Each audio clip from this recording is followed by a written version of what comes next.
Ramula ကလောတဲ့ဒီသူချန်ပီယံကာကွယ်ပွဲအနေနဲ့ Raw IQ နဲ့ပွဲတဲ့ထားပြီးသားဟုတ်တယ်အဲ့ဒီပွဲကနိုင်တဲ့သူဒါမှမဟုတ် Ramula ကပဲဆက်နိုင်မလားဟိုချန်ပီယံသစ်ပေါ်လာမလားအဲ့ဒါနဲ့ဒီနေ့ပွဲစဉ်ကကစားသမားတွေနဲ့တွေ့မယ်လို့ကိုကမှန်းထားတာ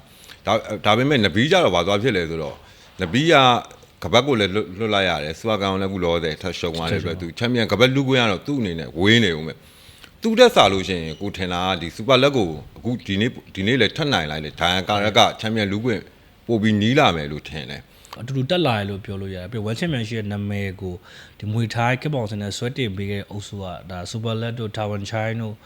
ဒရိုထန်တို့စတမ်အုပ်စုပေါ့နော်တိုက်ဆိုင်နေပဲပြောမှာအဲ့အုပ်စုတစ်စုလုံးကတဖြည်းဖြည်းနဲ့အဲ့လိုလောက်ကပျောက်လာတယ်ပေါ့နော်ပွဲရလက်တွေရှုံးလာတယ်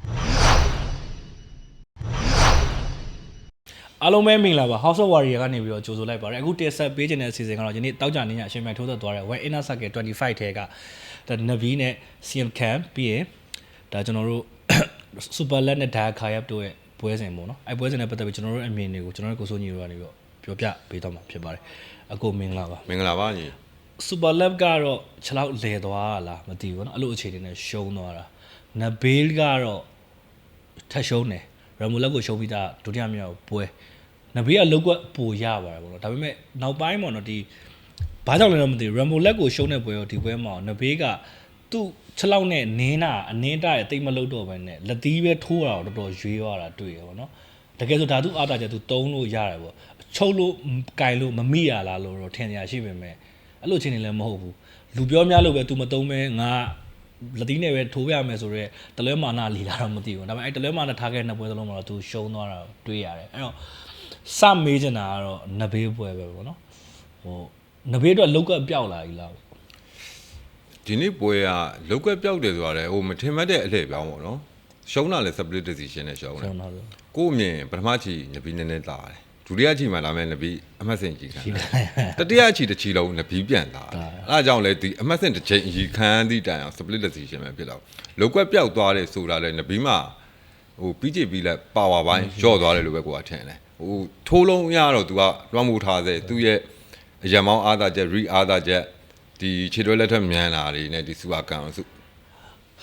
तू ကလေဒီအရှိမစူပါလက်ပွဲအပင်ဆိုးလင်းလို့ဘာညာပေါ့နော်တောက်လျှောက်ကြည့်မယ်ဆို तू လုံးကင်လို့ရနေ तू မျက်နှာကတက်ကြွနေလို့ခံစား तू လုံးဝကင်ရခတ်သွားလို့ရှိရင် तू ပြင်းပြီးတော့စိတ်ညစ်သွားတဲ့ပုံစံမျိုးရောဒီနေ့ဆိုလေ तू မှမပါလာတဲ့ stamina ပြီးချေပြီးလက်ပါသွားပေါ့နော်အဲ့ပါဝါမပါလာတာကိုဘယ်စိတ်ပြတ်တာလားဘယ်လောက်ထိုးဒီကောင်မကြသွားဘူးဆိုတဲ့အချိန်တွေပဲစိတ်ပြတ်သွားပါလားဘာလို့ပြီးသူ့ရဲ့ပြိုင်ဘက်ကလည်းဒါပြောမယ်ဆိုရင် तू အလဲထိုးတာသူ့ရဲ့နိုင်ပွဲတွေပြန်ကြည့်လိုက်တလုံးကောင်းထိုးနိုင်တယ်အဲ့လိုတလုံးကောင်းထိုးတဲ့နေရာကလည်းတကယ်ချက်ကောင်းတွေကိုထိတဲ့ fighter မျိုးဖြစ်တယ်ဒီနေ့ကွဲသွားတယ်ဆိုတာကလည်းနဗီတစ်ချက်ဝင်ပြီးတော့ဝုံနိုင်ဝင်ချလိုက်တဲ့အချိန်မျိုးပေါ့ဒါပေမဲ့တစ်ချိန်လုံးကတော့ဟိုလေတလို့ပတ်တလို့ပဲကစားသွားပြီးနဗီလောက်ကွက်ရတယ်ဆိုပေမဲ့အဲ့လောက်ကွက်ကထိထိရောက်တဲ့လောက်ကွက်မျိုးတော့မဟုတ်ဘူးဟိုကောသူ့ဂိမ်းနဲ့ပဲခေါ်ရလို့တော့ကျွန်တော်ကတော့ခံစားရတယ်အဲ့ဒါကြောင့်ပဲ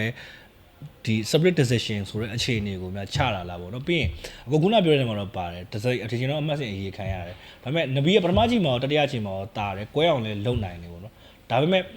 game ကိုခေါ်ရတယ် game ကိုဖော်ရတဲ့နေရာမှာကျတော့သူ့ပြိုင်ဘက်ကပို့ပြီးတာနေရလို့ခံစားရတယ်နဗီလုံနေပေမဲ့အဲ့ဒီအရာကနဗီမှမပါလာတဲ့ power ကြောင့်လည်းဖြစ်ကောင်းဖြစ်မယ် stamina ကြောင့်လည်းဖြစ်ကောင်းဖြစ်မယ်ပေါ့နော်ဟိုဘယ်လိုကြာဝါလောက်တဲ့အခြေအနေမျိုးအထိနာတော့တဲ့အခြေအနေမျိုးထိမဖြစ်ဘူးလက်သီးတွေက waste အရင်ဖြစ်နေရပါတော့အဲ့လိုမျိုးမြင်တယ်ကိုကျွန်တော်တို့အဲ့ဒါလည်းမှန်တယ်နောက်ဦးနာပြောတဲ့ game လည်းပေါ့ကိုထင်တာလေးတစ်ခုရှိတယ်ဒီနဘီနဲ့ရမိုလက်ကပတ်လူပွဲတော့ကပွဲပြီးမှကိုထဲပြောဘူးတယ်ဗာလဲဆိုတော့နဘီနဲ့ရမိုလက်ဆိုလည်းအရက်ပါတယ်ခြေတန်းလက်တန်လည်းပါတယ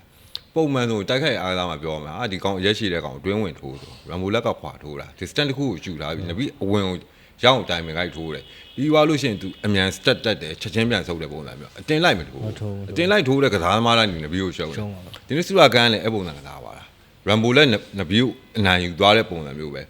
तू ကခြေစမ်းလက်ဆန့်တူတယ်ဒါပေမဲ့ तू ကခွာထားတာ तू ကဝိုင်းပတ်နေတာနဘီလိုက်ရတာနဘီအလိုက်မှာပဲခုနပြောတဲ့အဲ့ဘယ်ဝိုက်တလုံးသွားထိတာသွားထိပြီးနဘီကျသွားတယ်အဲ့လိုပုံစံပေါ့အဲ့ game plan လေးကိုယူလာတယ်နဘီနဲ့တွေ့လို့ရှိရင်ဘယ်လိုထိုးရမလဲဆိုတာကိုဒီပြိုင်ဘက်တွေကကောင်းကောင်းလေးလာထားတယ်ဆိုတာကိုမြင်တယ်ပြောရရင်အင်္ဂါလှုပ်လာတဲ့ကစားသမားနိုင်သွားတယ်အဲ့လိုမျိုးပဲကိုကတော့ထင်တယ်ဟုတ်အဲ့တော့နဘီရဲ့ bantamweight champion ကပတ်အခြေအနေကဘယ်လိုဖြစ်သွားဒီကနေ့ तू ဒီတပွဲကလည်းကပတ်လွတ်လိုက်ကြပြီနောက်တပွဲကလည်းကို तू ရှုံးမြန်ပြီဆိုတော့ပြီး तू အောက်မှာလည်းတေးကြရပြဟို လက်ရှိမှာ Rambo လက်နဲ့ပြန်ထိုးမလားဆိုရင် तू ကတော့ထိုးချင်မှာပဲပေါ့နော် Rambo လက်ကရောနောက်တစ်ချိန်ပြန်ရင်ဆိုင်ရတဲ့အခါမှာဒီလိုရလက်မျိုးယူနိုင်ပါမလားဆိုတော့ခက်တော့ခက်ခဲမှာပဲဒါစိတ်ပိုင်းဆိုင်ရာပြန်ကြည့်မယ်ဆိုလို့ရှိရင်တော့ Rambo လက်ကဒီ challenger အနေနဲ့မှာတော့သူ့ကို gain နဲ့ခေါ်ဆော့သွားနိုင်တာပေါ့နော်ဒီ champion အနေနဲ့ရင်ဆိုင်ရမယ်ဆိုလို့ရှိရင်ပွဲကိုပိုဆိုးထုံးမှုထားမနိုင်မယ်လို့ကျွန်တော်မြင်အဲ့တော့လက်ကြီးရဲ့လက်ပြီးရဲ့လက်ရှိတာဟို bantam weight အခြေအနေကိုနပြီးပါဝင်ပေါ့နော် bantam weight အခြေအနေကိုအခုဘယ်လိုမြင်လဲဒီနေ့ကအဲ့ bantam weight ပွဲဘန်နန်ဝိတ်တန်းဒီပွဲစဉ်နှစ်ပွဲလုံးပေါ့နော်စူပါလန်နဲ့ထိုင်ရန်ကားတဲ့ပွဲရောဒီနဘီနဲ့ဆူအာကန်ပွဲရောအဲ့ဒီဟာဒီမှာနိုင်တဲ့လူတွေကတေးကြတဲ့ကွန်တန်လာဖြစ်လာမယ်ဟာတွေ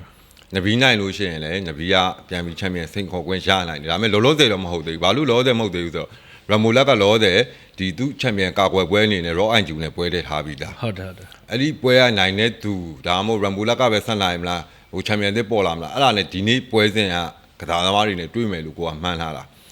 ာဒါပေမဲ့နဘီကြတော့ဘာသွားဖြစ်လဲဆိုတော့နဘီက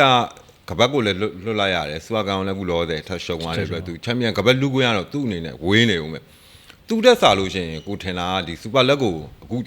ဒီနေ့လည်းထပ်နိုင်လိုက်တယ်ဒိုင်ယန်ကာရက်ကချန်ပီယံလူကွင်းပို့ပြီးနီးလာမယ်လို့ထင်တယ်။ဘာကြောင့်လဲဆိုရင်ဒီစူပါလက်နဲ့ဒိုင်ယန်ကာရက်ဆိုလည်းဒါ rematch ပြန်ထိုးတာပြီးခဲ့တဲ့ပွဲမှာတော့ကလည်းဒိုင်ယန်ကာရက်နိုင်တယ် split decision ဆိုပဲနိုင်လာပဲနောက်ဒီနေ့ပွဲမှာလည်းဒုတိယကြီးနဲ့ပွဲပြီးသွားတယ်။ဒိုင်ယန်ကာရက်ဒီဘင်နန်ဝိတ်ထဲမှာဆိုရင်လည်းတောက်လျှောက်နိုင်လာတာသူရှုံးလာဆိုလို့2ယောက်လောက်ပဲရှိခဲ့တယ်။အဲ့တော့နဘီတဲ့ဆိုင်ဒိုင်ယန်ကာရက်ကချန်ပီယံစင်ကောဝင်းကိုပိုနီးသွားမယ်လို့ထင်တယ်။ဒီဘင်နန်ဝိတ်တဲ့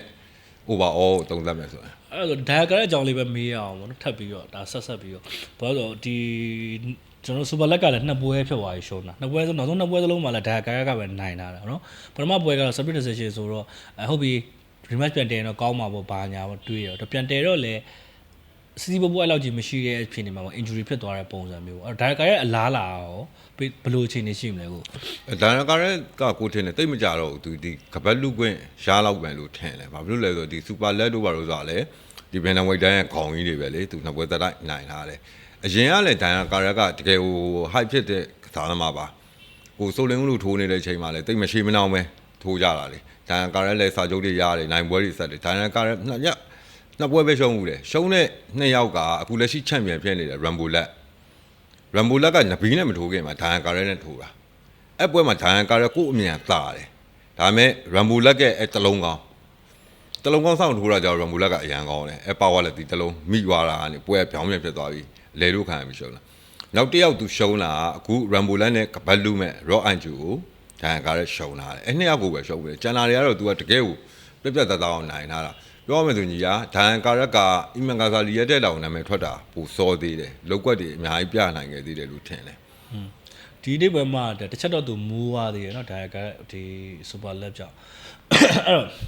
Super Lab injury မဖြစ်သွားရင်ရောပွဲရလက်ပြောင်းသွားမှထင်လားဟိုပွင့်လင်းပြောရရင်ပထမအချီမှာ Super Lab တာတယ်ဟုတ်ဘာလို့လဲဆိုတော့အမှတ်စင်တာအကြီးမခံဘူးဆိုတာမကြသွားလို့ဒါပေမဲ့မူရတာတီးတာလေရိုင်ထွက်သွားတယ်အဲစူပါလက်ကအဲနင်းကြီးနဲ့ထိပြီးတော့နော်အဲ့တော့ပွဲရတော့ကောင်းပြီစူပါလက်ကရှုံးပြပြန်ဆက်ပြီးလို့တော့ထင်ခဲ့တာအဲဒုတိယချီစက္ကန့်ပိုင်းလောက်ပဲရှိမယ်10မိနစ်လောက်မှပြည့်39စက္ကန့်လောက်မှာဒီဒိုင်နာကာရက်ကပထမအချီသူနိုင်လာပြီးတော့တင်းလိုက်တယ်ဂျိုးနန်လောက်ကတ်သွားတယ်1 2 combination နဲ့တုံတဲ့အချိန်မှာခြေထောက်ကလဲဝါလာပါလားမသိဘူးစူပါလက်ကတော့ခြေထောက်ကိုသူပုတ်ပြပြီးဆက်မထိုးနိုင်ဘူးလို့ပြောတယ်ဟိုလက်သီးကြောင့်ကြာသွားတာမဟုတ်